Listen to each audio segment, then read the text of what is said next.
Hello students, I hope you all are doing well. और आज के इस वीडियो में मैं विवेक त्रिपाठी आपके साथ शेयर करने जा रहा हूं एक बहुत ही डिफिकल्ट, बहुत सारे बच्चों को परेशान करने वाली वर्ड प्रॉब्लम्स जो आती हैं, जो सिचुएशन बेस्ड प्रॉब्लम्स आती हैं, उन्हें हम कैसे सॉल्व करेंगे। हम यहाँ पर बात करेंगे वर्ड प्रॉब्लम्स जो एग्जाम्स में आने वाली भी हैं, और हम उन पर बेस्ड क्वेश्चंस को कैसे सॉल्व करेंगे। बहुत बच्चे इसमें परेशान होते हैं, तो इससे वर्ड प्रॉब्लम्स जो इस चैप्टर में वर्ड प्रॉब्लम्स आनी है उनको हमने कुछ पार्ट्स में कैटेगराइज कर लिया है। जैसे कि article, word problem based on article and there cost. कोई सामान हम खरीद रहे हैं, उसकी कॉस्ट के बारे में हमें बहुत सारे क्वेश्चन बनते हैं आर्टिकल एंड देयर कॉस्ट के ऊपर। बहुत सारे क्वेश्चन बनेंगे नंबर्स को लेकर के। नंबर्स और डिजिट्स में बहुत बच्चे कंफ्यूज होते हैं। नंबर्स के ऊपर के जो क्वेश्चन आएंगे उनको हम कैसे सॉल्व करेंगे। एंड देन एजेस, एज वाले क्वेश्चंस, आज से 5 साल पहले उसकी एज इतनी थी तो आज इतनी एज कितनी होगी। इस तरह के बहुत सारे क्वेश्चंस होते हैं जिनको हम सॉल्व करते हैं। एंड देन टाइम, डिस्टेंस और स्पीड, इसके ऊपर बेस्ड हम लोग डिस्कशन करेंगे। एंड लास्ट में कुछ मिसलेनियस प्रॉब्लम्स को भी बनाएंगे। तो एक एक करके देखेंगे हम कि इन प्रॉब्लम्स को हम कैसे सॉल्व करते हैं, ये हम समझेंगे और उस पर बेस्ड कुछ क्वेश्चन सॉल्व करेंगे, सो दैट कि ये सारे कॉन्सेप्ट हमें हो जाए एकदम पक्के। तो सबसे पहले देखते हैं ऐसी वर्ड प्रॉब्लम्स जो आर्टिकल्स और उनकी कॉस्ट पर बेस्ड हैं। Problems based on articles and there cost. कोई भी हम सामान खरीद रहे हैं, उसकी कॉस्ट क्या होगी, उसके रिलेटेड जो क्वेश्चंस होते हैं उनको हम कैसे बनाते हैं ना। उससे पहले में हम लोग समझ लेंगे कि जब भी हमें कोई एक क्वेश्चन को समझना हो, किसी भी वर्ड प्रॉब्लम को हमें समझना है, तो हमें क्या स्टेप्स को ध्यान रखना पड़ेगा। ज्यादातर केस में, ज्यादातर वर्ड प्रॉब्लम्स में जो हमें एंड में फाइंड करना होता है, सबसे पहले हम उसी को लेट कर लेते हैं, उसी को हम लेट कर लेते हैं in the form of variable. ये चीज हमें बिल्कुल ध्यान रखना है। फर्स्ट स्टेप किसी भी वर्ड प्रॉब्लम को सॉल्व करने का है कि जो चीज हमें फाइनली चाहिए आंसर में, जो चीज लास्ट में पूछी जा रही है, उसको हम लेट कर लेते हैं और वर्ड प्रॉब्लम को, जो प्रॉब्लम है, उसको बहुत केयरफुली पढ़ते हैं और स्टेप बाय स्टेप हम चल करके इक्वेशन को फॉर्म करते हैं। और इसी में बहुत सारे बच्चे कंफ्यूज होते हैं।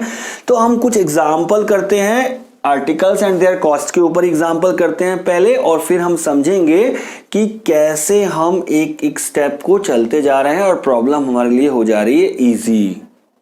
तो चलो इस क्वेश्चन को सॉल्व करेंगे और समझेंगे कि आर्टिकल पे बेस्ड क्वेश्चंस को कैसे सॉल्व करते हैं। इसको समझ के चलेंगे सो दैट हमारे कॉन्सेप्ट क्लियर होते चलेंगे। What it says, the coach of a cricket team, एक कोई कोच है क्रिकेट टीम का, बाइज 7 बैट एंड 6 बॉल। उसने 7 बैट खरीदे हैं और 6 बॉल्स खरीदी for ₹3800। Later she buys 3 bats and 5 balls at ₹1750। 1750 rupees में उसने 3 बैट और 5 बॉल दोबारा खरीदी हैं। Find the cost of each bat and each ball. हमें हर बैट और बॉल की कॉस्ट, एक बैट और एक बॉल की दोनों की अलग अलग कॉस्ट बतानी है। तो हमने क्या सीखा यहाँ पर, देखो कोई भी क्वेश्चन को अगर हमें सॉल्व करना है तो हमें ये समझना है कि हमें लास्ट में क्या फाइंड करके देना है, हमें क्या बताना है, और उसी को हम ले लेते हैं, लेट कर लेते हैं। लेट और एक वेरिएबल के साथ उसको असाइन करते हैं। हम जो चीज हमें लास्ट में बतानी होती है उसी को हम एक्स या वाई, एक्स और वाई को एज्यूम करके चलते हैं। नाउ लेट अस सी कि क्या होता है। आप देखेंगे तो आपको और क्लियर होगा। सो क्या बताना है यहाँ पे हमें, cost of bat and cost of ball. एक बैट की कॉस्ट और एक बॉल की कॉस्ट हमें बतानी है, तो इसी को हम लेके चलते हैं। एक्स और वाई एज्यूम कर लेते हैं कि बैट की कॉस्ट है एक्स रुपीज और बॉल की कॉस्ट है वाई रुपीज। ठीक है, तो let cost of each bat is ₹X and cost of each ball is ₹Y। तो जो हमें लास्ट में बताना था उसी को हमने X और Y एज्यूम कर लिया है, लेट कर लिया है। ये हमारा पहला स्टेप हमें मैक्सिमम क्वेश्चंस में मिलने वाला है। मैक्सिमम क्वेश्चन में हमें ये स्टेप मिलेगा, ये स्टेप सही रहेगा। चलो तो X देखो, अब यहां पर एक बैट की कॉस्ट को हमने X ले लिया। अब इस कोच ने पहले खरीदे थे 7 बैट खरीदे थे। तो अब ये बताओ मुझे इक्वेशन फॉर्म कैसे करेंगे, ये हम सीख रहे हैं इक्वेशन फॉर्म कैसे करते हैं। तो अब आप मुझे बताओ कि अगर एक बैट खरीदा और वो X रुपीस का आया, एक बैट खरीदा और वो X रुपीस का आया, ये हमने एज्यूम किया ना, कॉस्ट ऑफ ईच बैट, एक बैट की कॉस्ट X रुपीस है। तो अगर हम 7 बैट्स खरीदेंगे, 7 बैट्स खरीदेंगे तो कितनी कॉस्ट आएगी। तो जब भी हम कोई आर्टिकल खरीदते हैं, कोई भी आर्टिकल जब हम खरीदते हैं तो उसके एक की जो कॉस्ट होती है, एक की जो कॉस्ट होती है, तो जितने नंबर्स हम वो आर्टिकल खरीद रहे हैं तो कॉस्ट हो जाती है उतने times. Cost of 1 bat is equal to X, then cost of 7 bats कितनी हो जाएगी, 7 बैट्स कितनी हो जाएगी, एक आर्टिकल खरीदा उसकी कॉस्ट X है। तो अगर 7 आर्टिकल्स खरीदेंगे तो कॉस्ट हो जाएगी 7 times, that means 7X। Cost of 1 bat is equal to X rupees और cost of 7 bats is 7 rupees. Similarly cost of 1 ball is equal to Y rupees. एक बॉल अगर हमने खरीदी है तो उसकी कॉस्ट अगर Y रुपीज है, देखो हमने यहां पे कंसीडर किया है cost of 1 ball is Y। तो ऐसे ही हमने कितनी बॉल्स खरीदी है, यहां ध्यान दो, 6 बॉल्स खरीदी हैं। तो cost of 6 balls is equal to कितनी हो जाएगी, 6 इंटू Y। एक की कॉस्ट Y है तो 6 बॉल्स की कॉस्ट हो जाएगी 6Y rupees, 6 times.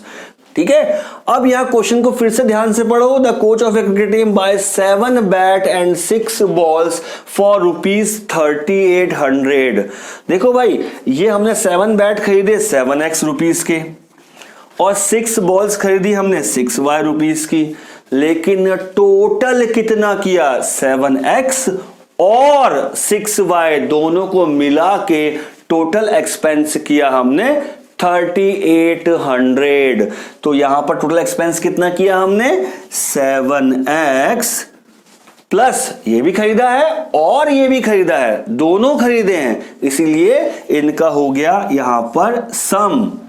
7X rupees भी खर्च किए और 6Y रुपीस भी खर्च किए, तो 7X प्लस 6Y दोनों पूरे रुपीस खर्च किए और टोटल खर्चा आया 3800। तो इस तरह से बन के आ गई हमारी एक इक्वेशन, पहली इक्वेशन।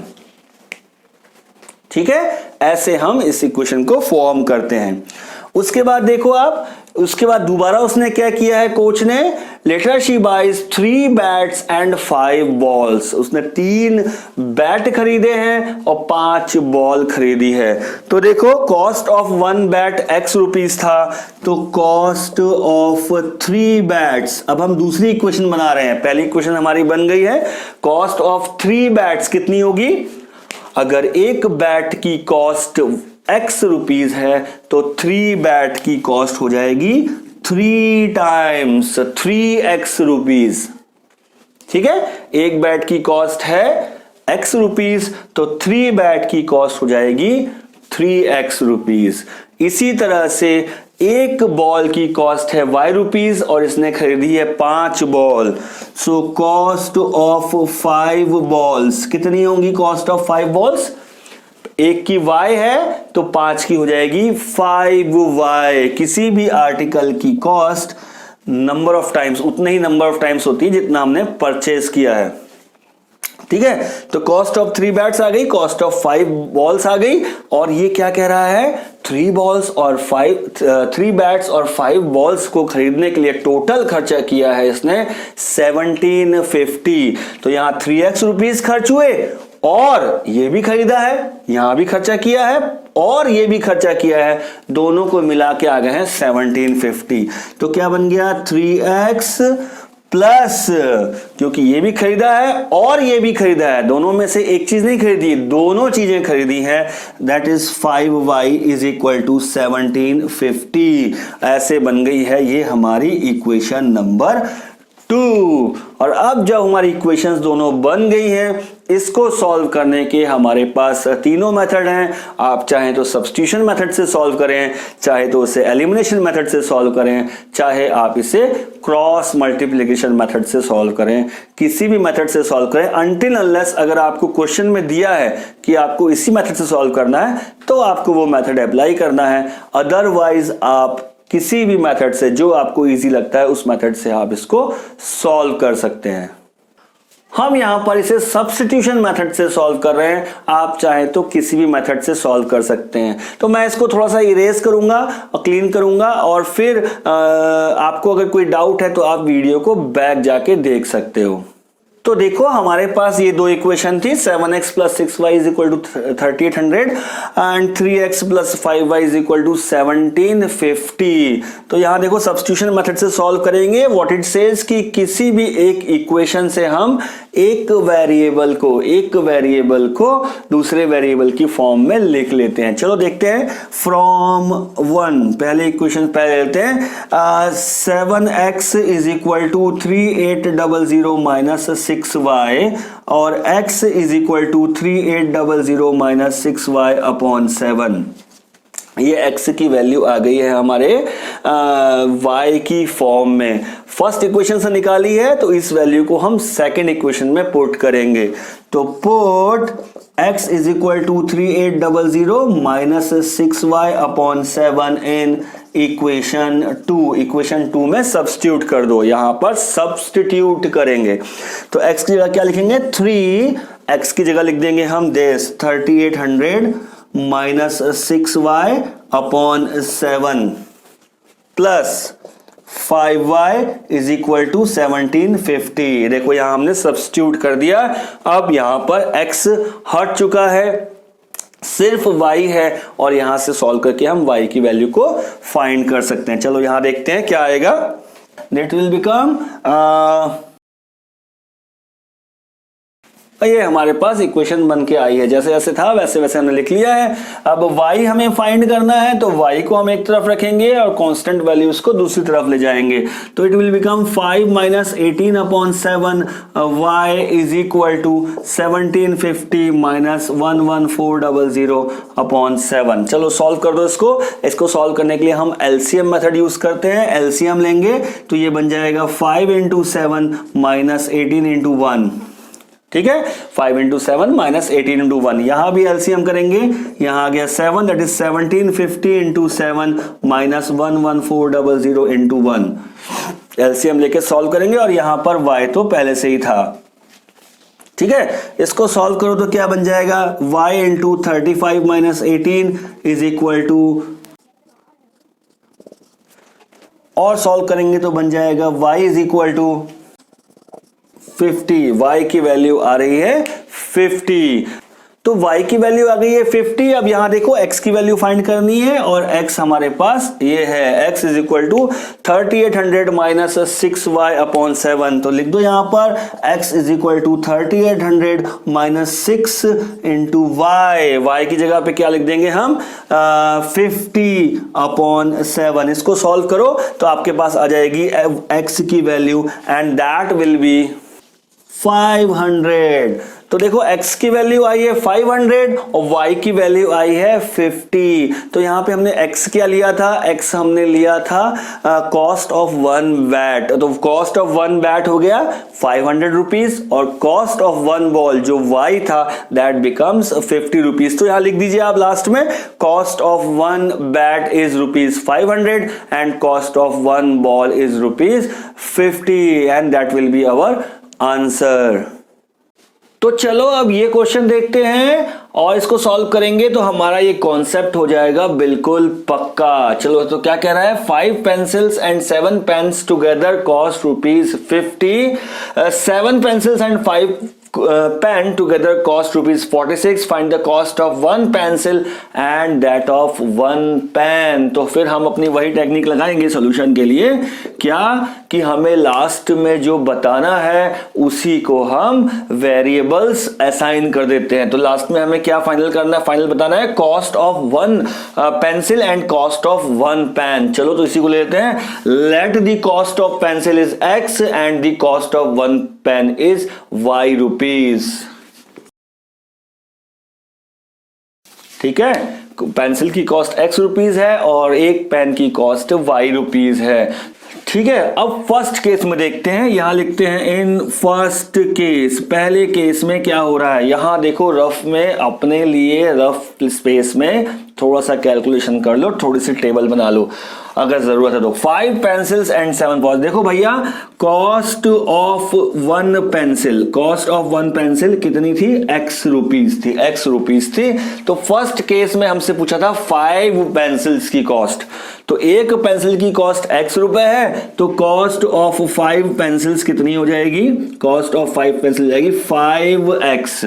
आर्टिकल की, सिंगल आर्टिकल की जो कॉस्ट होती है, नंबर ऑफ आर्टिकल्स जब भी हम लेंगे उतने ही नंबर से उसकी कॉस्ट को, सिंगल आर्टिकल की कॉस्ट को हम मल्टीप्लाई करते हैं। तो cost of 5 pencils is equal to 5x। Similarly देखो, cost of one pen, cost of one pen हमने लिया है y rupees, cost of one pen हमने लिया है y रुपीज। तो पहले केस में देखो 5 pencils and 7 pens, 7 pen, 7 pen लिए हैं, तो कॉस्ट ऑफ 7 पेन्स क्या हो जाएगी, 7y, 7 into y that means 7y rupees, है ना। 7 पेन की कॉस्ट हो गई 7y। ठीक है, तो फर्स्ट केस में क्या बन गया, हमने क्या क्या लिया है, 5 पेंसिल भी ली है और 7 पेन भी लिए हैं। तो भाई 5 पेंसिल को खरीदने में कितना रुपए लगा, 5x, और 7 पेन को खरीदने में कितना रुपए लगा, 7y। और हमने दोनों खरीदे हैं, इतना खर्चा, पेंसिल खरीदने का खर्चा और पेन खरीदने का खर्चा, दोनों का खर्चा मिला के आया है 50 रुपीज। ये भी रुपीज है, ये भी रुपीज की फॉर्म में है, ये भी रुपीज की फॉर्म में है। 5x plus 7y is equal to 50। ये बन गया हमारा पहली इक्वेशन। ठीक है, तो पहली केस से पहली इक्वेशन बन के आ गई। अब सेकंड केस देखो, सेकंड केस में क्या दे रहा है, 7 pencils and 5 pens, 7 pencils and 5 pen. तो भाई कॉस्ट ऑफ 7 पेंसिल्स क्या होंगी, एक पेंसिल की कॉस्ट तो x रुपीज है, तो कॉस्ट ऑफ 7 पेंसिल्स कितनी हो जाएंगी, 7 पेंसिल्स की कॉस्ट कितनी हो जाएगी, एक पेंसिल की कॉस्ट x है, तो 7 पेंसिल की कॉस्ट हो जाएगी 7 into x, that means 7x rupees, 7x rupees. एक पेंसिल की कॉस्ट x है, 7 पेंसिल की कॉस्ट 7x रुपीज हो जाएगी। इसी तरह से दूसरे केस में देखो, 7 पेंसिल्स उसने कहा है प्लस और 5 पेन कहा है, और 5 पेन लिया, तो कॉस्ट ऑफ 5 पेन्स क्या हो जाएगी, 5 पेन्स की कॉस्ट क्या होगी, एक पेन की कॉस्ट y रुपीज है, 5 पेन की कॉस्ट हो गई 5y रुपीज, 5y रुपीज। ठीक है, तो सेकेंड केस में टोटल कितना खर्चा किया उसने, पेंसिल खरीदने का खर्चा और पेन खरीदने का खर्चा, और टोटल खर्चा हुआ, टोटल एक्सपेंस हुआ हमारा 46 रुपीज। तो इस बात को लिख दो, यहां लिखो in second case, second case 7x, 7 pen खरीदने में 7x, 7 पेंसिल खरीदने में 7x और 5 पेन खरीदने में 5y, 7x और 5y मिला करके इसका खर्चा, पेंसिल का खर्चा और पेन का खर्चा दोनों मिला के खर्चा हुआ है 46 रुपीज। और ऐसे बन के आ गई है हमारे पास सेकंड इक्वेशन, है ना, दूसरे केस से दूसरे इक्वेशन में। ये हमारे अपने करने के लिए आप रफ में ऐसे इसको दिखा कर सकते हो, इसको यहां पर सॉल्व करने की जरूरत नहीं है हमें एग्जाम में। ठीक है, चलो, तो ये हमारे पास 2 इक्वेशन बन के आ गई, और सॉल्व करने के लिए आपके पास 3 मेथड हैं, चाहे आप एलिमिनेशन मेथड से करो, सब्स्टिट्यूशन मेथड से करो या क्रॉस मल्टीप्लिकेशन से करो। हम यहां पर इसे एलिमिनेशन मेथड से सॉल्व कर रहे हैं, आप किसी भी मेथड से सॉल्व कर सकते हो। मैं यहां थोड़ा सा क्लीन करता हूं और फिर इस इक्वेशन को सॉल्व करेंगे। तो देखो हमारे पास ये दो इक्वेशंस बन के आई थी, 5x plus 7y is equal to 50 and 7x plus 5y is equal to 46। Elimination method से सॉल्व करेंगे। नाउ सी इक्वेशन 1 एंड 2, ठीक है। यहां देखो एलिमिनेशन मेथड से सॉल्व करने के लिए जिसको हमें एलिमिनेट करना है वो इक्वल नंबर्स दिखने चाहिए। यहां पर देखो हम x को एलिमिनेट करके देखेंगे, तो यहां पर दिख रहा है 5x, यहां दिख रहा है 7, इक्वल नंबर चाहिए, इक्वल नंबर चाहिए। तो अगर हम इक्वेशन नंबर 1 को इक्वेशन 1 मल्टीप्लाई करें हम 7 से और इक्वेशन 2 को मल्टीप्लाई करें हम 5 से, तो यहां देखो 7 टू 5 35 बन जाएगा, 5 इंटू 7 ये भी 35 बन जाएगा, तो दोनों हो जाएंगे इक्वल। चलो देखते हैं कैसे। इक्वेशन 1 को 7 से मल्टीप्लाई करते हैं, it comes out to be 35x plus 49y is equal to 350। ये पहली इक्वेशन को हमने 7 से मल्टीप्लाई किया तो ये आया। अब दूसरी इक्वेशन को हमने करना है 5 से मल्टीप्लाई, तो क्या बन जाएगा, that is 35x, 7 into 5 35x plus 5 into 5 that is 25y is equal to 46 into 5 that is 230। ये हो गई हमारे पास इक्वेशन 1 7 से मल्टीप्लाई करके, और इक्वेशन 2 हमने 5 से मल्टीप्लाई करके ये आया। अब देखो यहां दोनों इक्वल हो गए, 35 दोनों का साइन सेम है, ये भी प्लस है ये भी प्लस है, दैट मींस हमें करना पड़ेगा माइनस, एलिमिनेट करने के लिए 35 माइनस 35 करना पड़ेगा। तो equation 1 into 7 minus equation 2 into 5। पहली इक्वेशन 7 से मल्टीप्लाई करेंगे तो ये बन के आई, दूसरी इक्वेशन 5 से मल्टीप्लाई करेंगे ये बन के आई, और फिर करेंगे इनको सब्ट्रैक्ट। तो यहां पर सब्ट्रैक्ट करो तो नीचे वाली इक्वेशन के साइन चेंज हो जाते हैं। ये क्या हो जाएगा, ये तो 0 हो गया, ये हो गया 24y इज इक्वल टू 120, और इस इक्वेशन से y इज इक्वल टू आया 120 बाय 24 दैट मीन्स 5। y की वैल्यू आ गई 5। तो y हमने क्या लिया था, y लिया था हमने कॉस्ट ऑफ पेन, तो पेन की कॉस्ट आ गई 5 रुपीज। चलो तो अब इस वैल्यू को किसी भी इक्वेशन में, एलिमिनेशन मेथड है, किसी भी इक्वेशन में आप y की वैल्यू 5 रखिए और x को फाइंड करते हैं। चलो हम इक्वेशन 1 में कर लेते हैं। Put y is equal to 5 in equation 1, यहां रखते हैं। then 5x plus 7y, 7 into y की जगह पे हम रख देंगे 5 इज इक्वल टू 50। इस इक्वेशन को सॉल्व करो, that is 5x plus 35 is equal to 50, 5x is equal to 15 एंड x इज इक्वल टू 3। ये x की वैल्यू हमारे पास आ गई है 3 और y की वैल्यू यहां आई थी 5। x हमने क्या लिया था, कॉस्ट ऑफ 1 पेंसिल। तो कॉस्ट ऑफ 1 पेंसिल इस तरह से लिखेंगे, cost of 1 pencil is 3 rupees and cost of 1 pen is 5 rupees. चलो मैं लिख देते हैं इसको यहां पर, और ये बन गया हमारा आंसर। तो इस कुछ और क्वेश्चन प्रैक्टिस करो और इस कॉन्सेप्ट को कर लो एकदम पक्का।